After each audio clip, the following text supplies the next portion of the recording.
We have a special delivery for Sheryl Lee Ralph.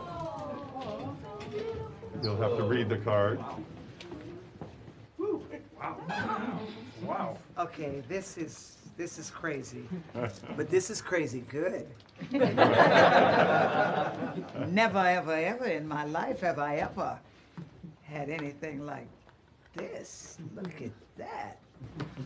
All right. I wonder who loves me like that. It says, "Dear Sheryl, congratulations on the best acceptance speech of all time. I'm still celebrating you. Blessings, Oprah!"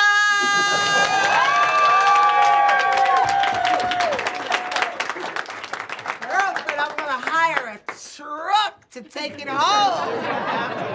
Oh my goodness.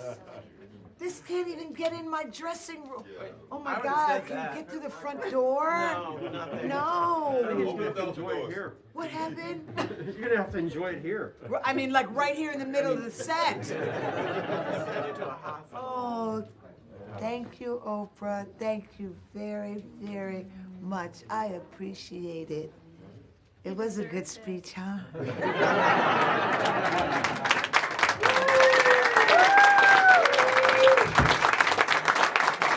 Okay, wheel me away. Wheel me away. Me and the flowers. Yes, I love it. Oh my God, yeah. Look at this. Oh my goodness. I love you all. I love you. I love you. Thank you and good night.